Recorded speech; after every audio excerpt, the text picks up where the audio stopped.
take one. Previously on The Man in the Photo Behind the Scenes.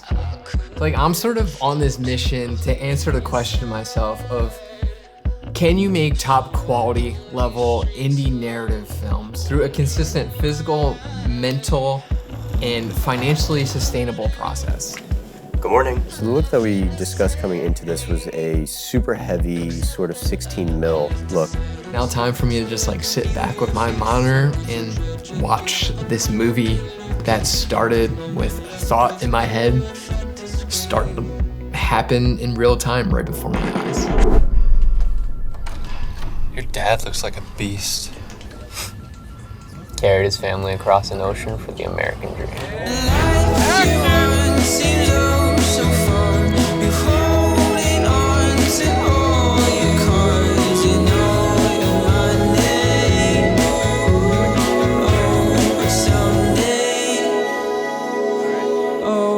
Someday. What we've been talking about, rolling the dice, getting out of this, and feeling something.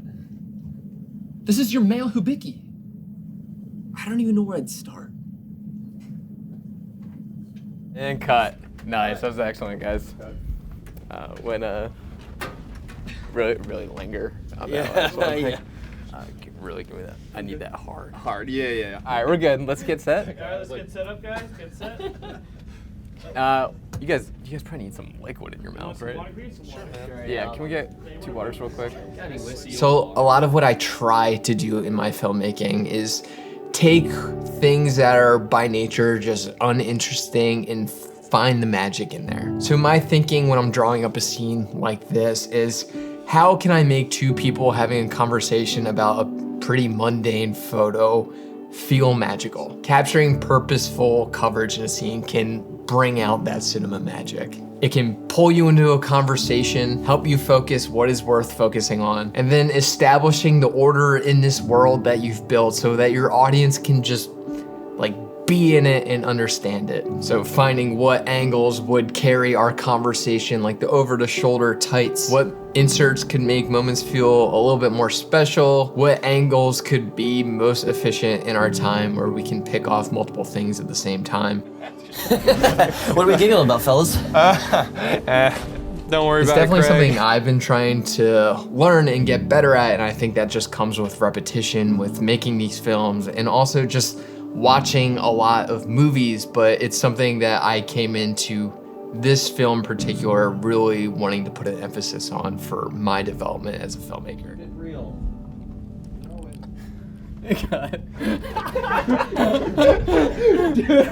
I was trying so hard not to break. That was awesome. Excellent. I've been dying to play a role like this. I've been dying to be in like an office-themed film in general, but specifically office comedy. And this type of role is just so much fun to chew on. Yo, boys. You ever hear a truck nuts? What? And what's nice is because we're not in such an intense crunch with a feature, we have a little bit more time to play. And Danny's been giving me a little bit of freedom, like bouncing off different choices to make. And I think we're finding a lot of like fun little bits in between the spaces that I think is gonna show when we get the final edit together. Alright. God. I just need to gather myself. Yeah, I was. Hey, we're doing pretty good. Yeah, actually, we're on time. We're having fun. I just ate a bunch of hot dogs. No stress, unless we want stress. I can make it stressful in here really fast. So although things look smooth on the surface, like production is going well, that wasn't always the case as we prepped for this day. Usually on huge film sets, when production issues arise, the be-all fix for all of that is cash. I mean, but I don't have to answer that way. The one thing that we don't have as independent filmmakers is money. So to solve your production issues, you have to get creative with your solutions. Zach, let me see your hot dog position. So for example, There's this joke in the film where Bruce and Chris are talking about who this man might be, and Bruce asks the question. Yeah, but what if he's a nudist? Statistically unlikely. So Chris and Bruce do a quick Google search and they look at the statistics for how many people are in the population are nudists, and they come across the fact that it's 1 to 2% of the population. And they're like, Whoa, that's much higher than I thought it'd be. That must mean one is among us here at this very company. so they look around and Chris is supposed to say the line, it's probably Joan. A cutaway to like a comically old woman who works at the office eating a tuna sandwich. So we had a Joan on deck, and right before production, she had to bail out for health reasons, unfortunately. We were kind of stuck. I couldn't find anyone else to fill that gap in a short amount of time. I thought about like, what do we already have that is going to be on set that day that would be a funny character replacement? Right away, your head goes to Zach Bang, our producer, AD. I don't usually like to talk about this stuff, so keep it quick and clean. And for some reason, I was like, what if this guy that Zach is playing is someone in the office who just eats hot dogs all day? And what if that guy that ate hot dogs all day was the hypothetical nudist? And so birthed the character Hot Dog Larry. You gonna take a bite? Okay.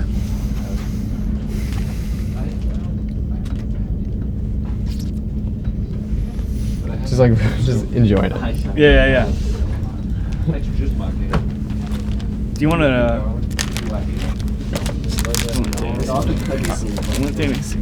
Don't let Danny know I'm getting snacks. Dude, I need an empty stomach, Zach. Dude, if you get full before your hot dogs, you're be grounding this. I can't. You cannot laugh, Danny. I'm gonna move. I gotta move. Dude. Oh my god. It's funnier than I thought it would be.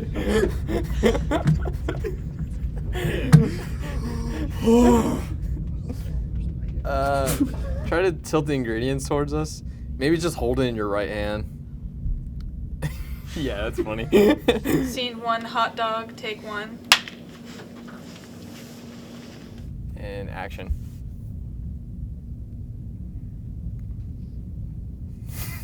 All right, cut. I feel good. Let's move on.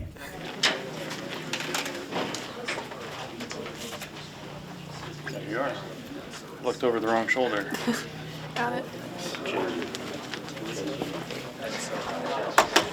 And it's so fast, dude. I know. Like, where's? Oh, you're right next to me. Okay, Speed. Scene 1, poop, take 3. Are you kidding me? How has it been since graduating from film school? It's been good. It's been a fun time.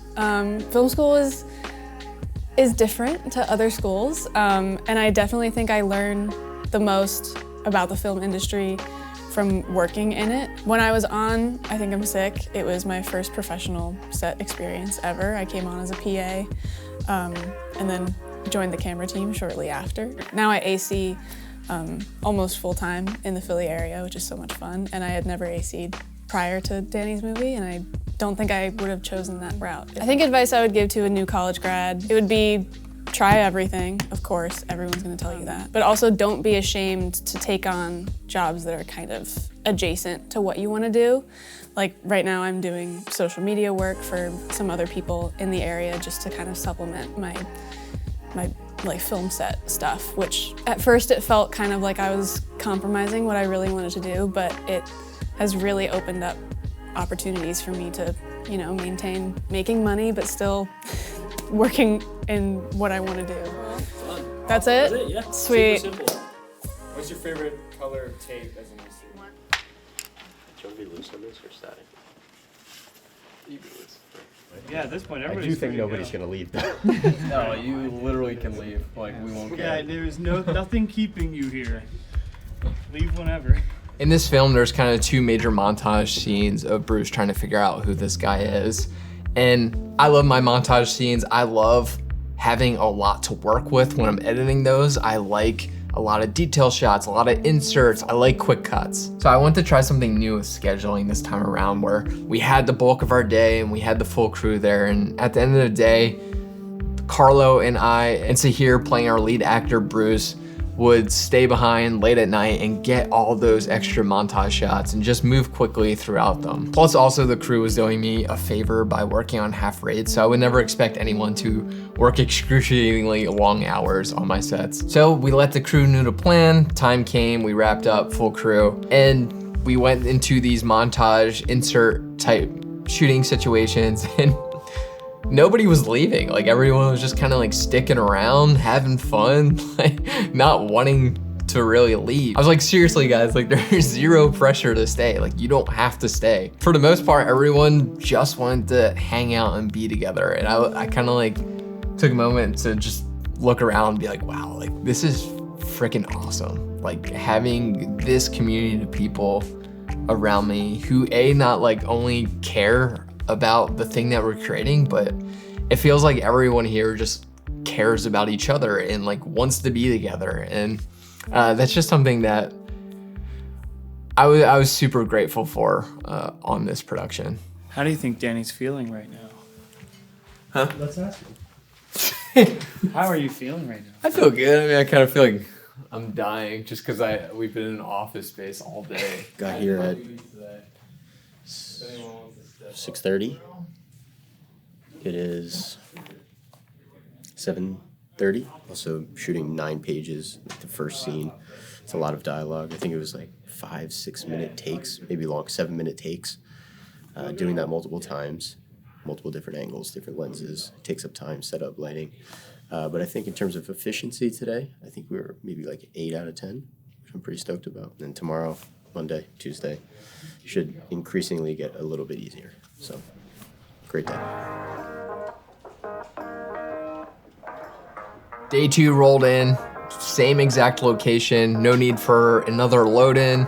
Vibes just kind of like right off the bat were killer. It felt like everyone was just back, used to being around each other, ripping jokes left and right. Dude, good morning. Dude, you're looking swole still, man. I was back in my normal clothing, not feeling like a complete dork and feeling like myself. And we had a handful of just like really fun scenes to shoot today. Dude, why does that have veins? Oh, that's gnarly. It's like church in here. We're all shaking hands, going around, shaking a hand next to you. You know what I mean? It's like God. God is in this building. Everybody's good. We're happy. Danny's, look at this guy. He's just like setting it all up himself. Every great dialogue starts with a good lobbing technique. And we always try and hide it so they don't see it. And get it somewhere in the chest area, because that's where it sounds good. And it surprisingly takes a lot of years to learn how to lob people good and hide it at the same time. And I'm still very bad at it. A little bit, yeah. I'm just trying to get. Hey everyone, this is Julia. She's playing Becca in HR. How's it going? I would very much describe this film as a feel-good movie. Scenes are super light and there's a lot of comedy, which is something that I value very heavily, not only in my work, but just in my life in general. Kind of a rule of thumb for screenwriting is that for any scenes that aren't totally necessary for moving the story forward, they're probably scenes that you can kind of get rid of. So I had to cut any scene in this film that was kind of fitting that description. It would be this one where Bruce and Chris go and have a conversation with Becca in HR, trying to convince her to use her boisterous Instagram following to post about Bruce searching for this man. $100. Fair.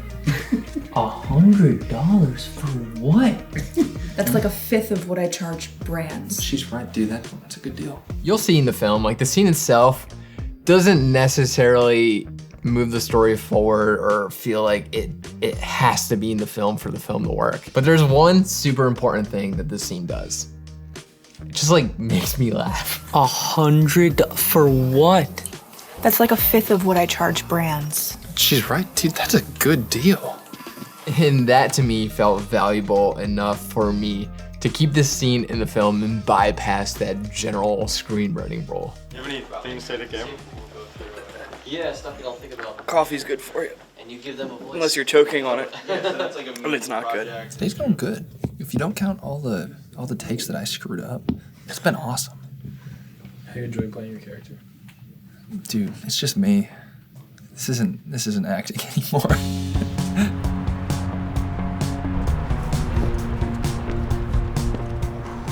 Midday, we moved out to the parking lot for a scene where my guy Pat McGinley was there, who was my absolute rock on I Think I'm Sick. But he showed up with his old faithful 2006 beautiful dark green Honda Accord that I love to use in my films. Feels good, man. It's been a long time. Fun to be back on set. This is like the 4th production that my car's been used in. Yeah, man. It's good to be back. In this scene, Craig sprints out of the office building to stop Bruce from backing out for a particular reason. But this scene required a stunt where Bruce basically backed the car into Craig. Oh yeah, you can see him good. Can you see him when he's like at that line? Here, start backing up and don't worry about him, just stop it here. You're not thinking about him, we'll move. Stunt coordinator Dan on the scene. Oh shit, where's your hat, bro? Where's the hat? There it is. So we have this joke whenever there's a stunt on one of my productions. I'm no longer Danny. The hat spins around. Turn your hat around. And I am now stunt coordinator Dan. He's not going anywhere. Don't worry about it. He won't break. For whatever reason, it's taking too long to bail on it and get that thing in reverse. He's not going anywhere. Do not worry about this man. Yeah, it's not going anywhere. Yeah, they'll stay. He'll bend, but he won't break. Yeah, he's not going anywhere. All right. Stunt coordinator Dan checking out. All right, let's cut. Cut! We're still working on us. You guys are doing good. It's gotta be sooner.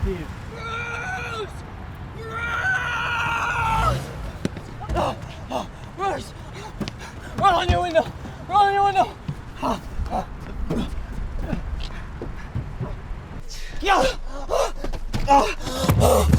Just give me a sec. So while we're outside, of course, like no production goes smoothly without hiccups.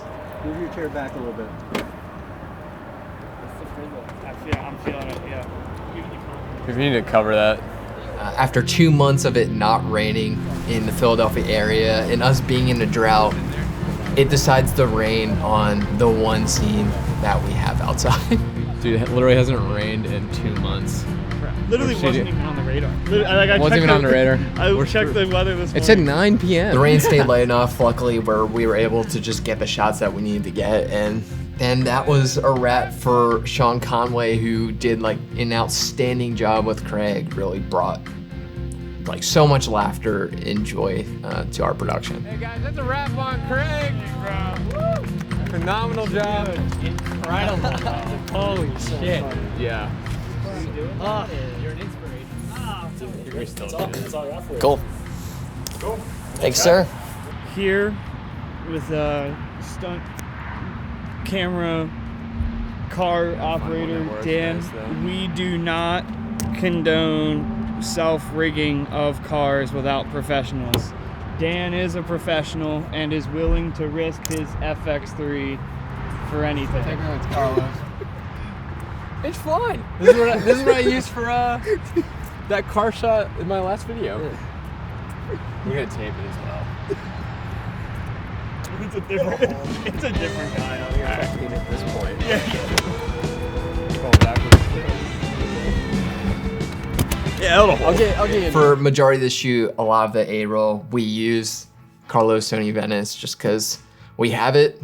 We're gonna use it. But we found a nice workflow where wherever there's a specialty shot, like a car rig, or a camera needs to go on a gimbal, or the camera needs to go up high and we don't have timing to rig the Sony Venice with all this proper grip equipment, we usually default to the Sony FX3, which we found to match super well with the Venice. And for me, it's always just fun to be able to bust out my FX3, put it on my crappy car rig, bust out the gaff tape to just hold everything together.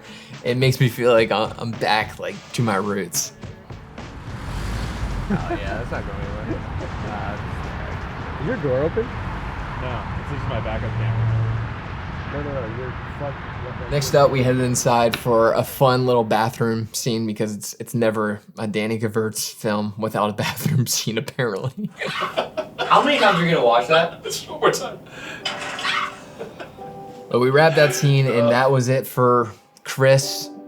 Chase Sirota again blew the role out of the water. This film doesn't work. The comedy doesn't work. If Chase, who plays Chris, isn't genuinely funny, and there's not this genuine, like, heartfelt relationship between Bruce and Chase that I think Zahir and Chase did an outstanding job working off each other to really make you feel like these guys love each other and have this genuine, long tenured friendship that I think you'll see how well that comes across when you watch the film. Zahir's great. I mean, I remember we had a call after we first got introduced by Danny, and we were just kind of talking and catching up on each other's lives, and he was just so easy to go along with, and you could tell that he really has a lot of fun with this part, and yeah, I think Danny did a great job casting for him.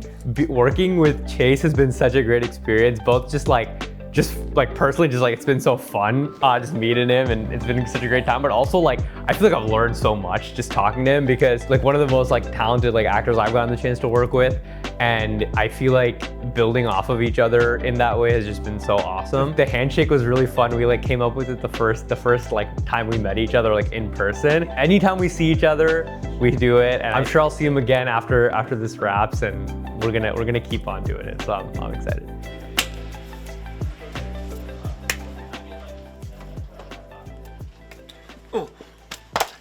With the flushing toilet in the back. It's crazy. Hey, that's what you get. Good, today was awesome. We're like well ahead of schedule by like 45 minutes. About to wrap out full crew, then go into montages. Just gonna get me through the rest of the shoot. Ended day 2 with another late night splinter crew where everyone just kind of stuck around. And this one kind of went into the late scary hours where everyone was getting a bit delusional. I'm so sorry.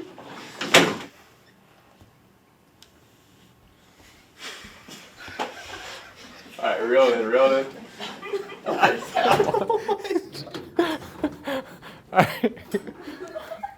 Alright. Come on. But we got through together and happily wrapped the office location. Finally, we had a change in scenery on day 3 where we filmed at a lecture hall at a small local college. This is also where we meet Tom Monahan, who plays the man in The Man in the Photo. Tom's not used to BTS, so you might want to hang back for the initial greeting. This is Vinny. He's filming behind the scenes. How are you? So if you spot someone just filming from a distance, yeah. This is Tom. All right, Tom. Good to meet you, Vinny. And he's just such a kind guy. I had seen some of his previous work, and he just had the warmest voice. So I reached out to him, and his self-tape was great. Can I help you, young man? I obviously had spoken with Tom over Google Meets, and we talked about the role and got to know each other, but it was the first time Zahir and Tom were meeting, which made for a kind of a special moment that I enjoyed. There was kind of like this sense of discovery of the two of them meeting in real life that paralleled really nicely with their characters meeting for the first time in the film. Is it a spoiler that you know that their characters meet in the film? I don't think so. Like, that's not the point of the film. So in my mind, it's not a spoiler. Right here, when they're having the conversation, and they'll hand the photo here.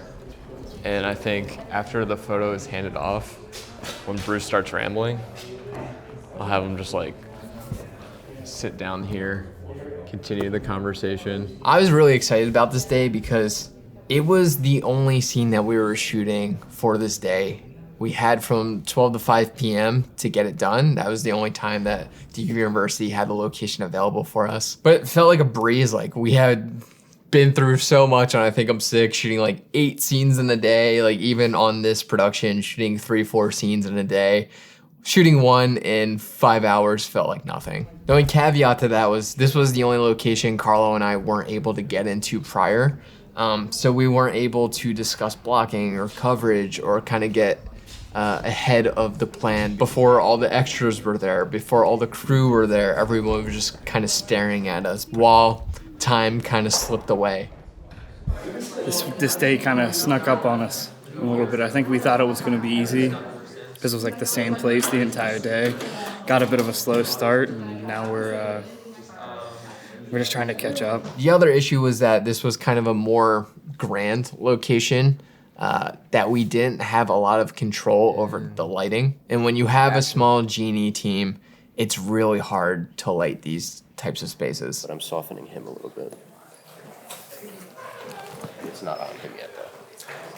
That's such good news. No. So we're kind of getting behind on time. We finished shooting our establishing shots, and it was time to move into our singles of the man. You know, the scene set, we're ready to go. And I'm looking at the image, and I'm like kind of low-key panicking because the lighting's looking like a little harsh, and I know it's kind of out of Carlo's control. I could kind of sense that Carlo was feeling the exact same thing, and he was panicking inside his head, but not showing it. And then Carlo kind of had this like light bulb moment. He took a step back, remained calm, and again, got creative and found a solution to make the lighting look a lot nicer. In the middle of the take, I pretty much thought of any scenario in my head of where I've had to kind of do this, and I just looked up and realized that this whole ceiling is white. It's just a big bounce. It was pretty much like, if I had all the money in the world, how would I do this? That was it. Okay, create a big softbox, have it come down. But in reality, this is a pretty big softbox. If you bounce light into it, it'll just come down much softer. So all we have to do is just match the color temperature to what is going on overhead. But this is going to be a way more flattering, soft overhead light that is going to look much better. Carlo with the genius idea. I was pumped with the solution that Carlo came up with, and really just proud of him for staying composed. And it kind of gave the crew, me, the juice to get everything together and get everything we need shot on time. And cut. Perfect. Wrap on today. That's a wrap on day 3. And most of the crew. Hey, great work today. Thank you, man. Another long one tomorrow. Yes, I sir. know I luck, man. That was funny. That was funny. Hey, great work. Oh, thank you. It was awesome. Awesome first day. Thanks. Yeah. This was our last full crew day. We were saying goodbye to our camera team, genie team, sounds, and as much as I love laughing, I equally hate saying goodbyes. Feel great. I think it was a fun script, a lot of good moments, great crew. The set vibes were just really chill, and that's always a good thing, Had a good team that was professional, but also knew how to take a laugh, and that's always a good thing. I didn't feel pressured to do anything, and I was on time and collected, and I think we're gonna get a good product because of that. I hold the entire movie up until this point in my hands right now, which is daunting. But yeah, I love these guys. I love working with these guys. I can't wait for the next one. It's gonna be good. Wrapped our final full day crew, which is sad. It's a short film. We only had a couple days together, but I don't know. You just start to get in the flow of things, and all of a sudden everything's done, and everyone leaves, and we have to wait till the next project, or kind of wait for me to write the next one, which is not going to be for a long time. But no, it was great to see everyone. This location was sweet. Tomorrow is going to be a Splinter crew. Doing our like hypothetical scenarios. We got a lot of fun stuff. We got a nudist on a Harley, a serial killer. And we're gonna make an evidence board, which is like a bucket list item. Dude, when Sean, when he was just standing there, he's like testing pressure of the cubicle. Anyway, rough day, man. Ah, yeah, it's rough.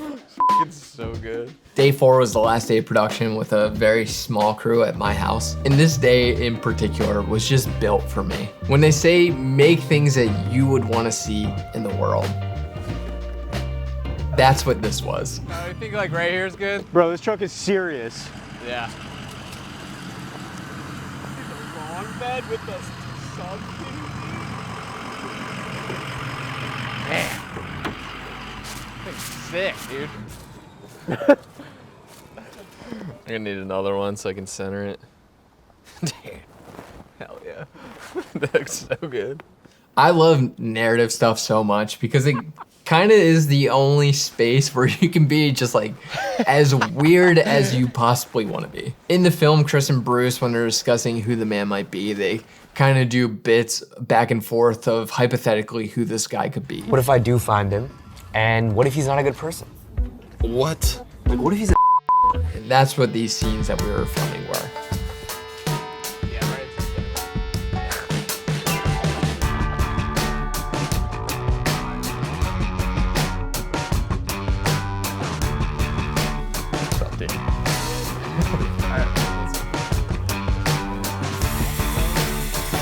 Hold on. Can't see shit. And blast him.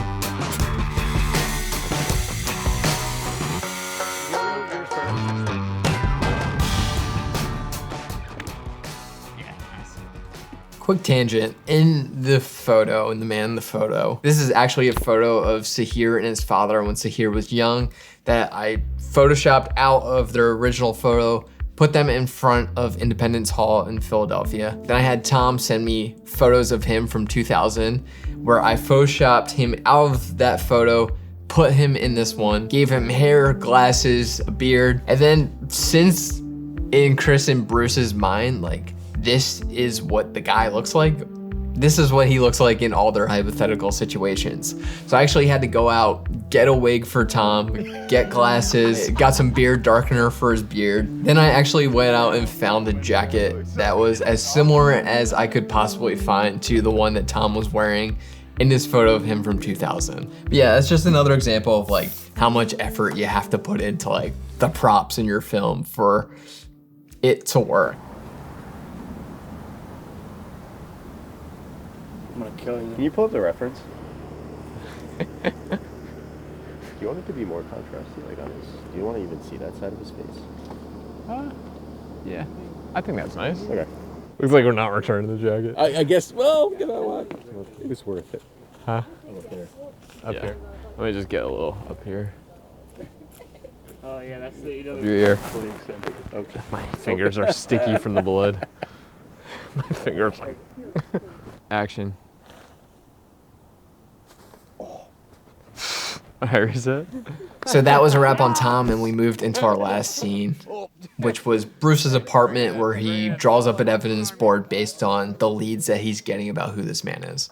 We just took a corner of my office and turned it into Bruce's apartment. It was just efficient, free, could do whatever we wanted without tearing apart someone else's walls. Lily went to town on the evidence board, looked awesome, just again, a childhood dream to build out an evidence board. It was just a super fun way to wrap out Sahir, who played Bruce and really brought so much life to the character, and I'm so glad I got to work with Sahir.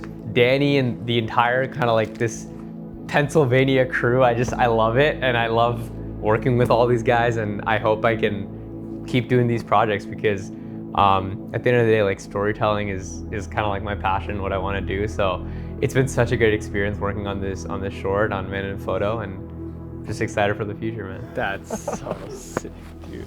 Wow. So intense for they're just in the office talking.